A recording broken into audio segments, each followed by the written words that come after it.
इंसानी जज्बे की मिसाल कायम करने वाले वाक़े में पुलिस ने हामिला खातून की मदद की, जिसकी मकामी खवातीन की मदद से पुलिस की पेट्रोलिंग गाड़ी के करीब जचकी हुई। पुलिस की इंसानी दोस्ती और हमदर्दी के जज्बे की मुख्तलिफ गोशों से सताइश की जा रही है। ये वाक़या तेलंगाना के रचाकुंडा पुलिस कमिश्नरेट के हुदूद में पेश आया।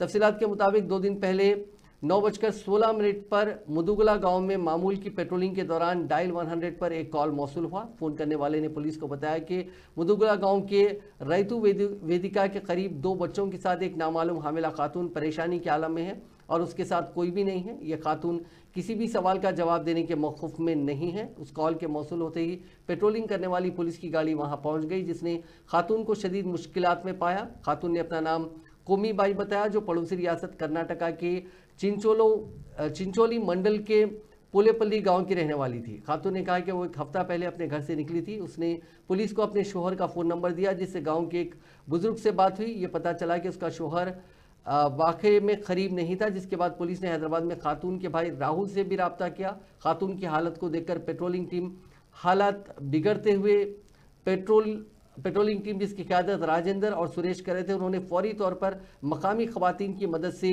कोमी बाई को खाना खिलाया और उसको राहत फराहम की। उसकी हालत तेज़ी से बिगड़ती चली गई और जचकी के दर्द शदीद हो गए।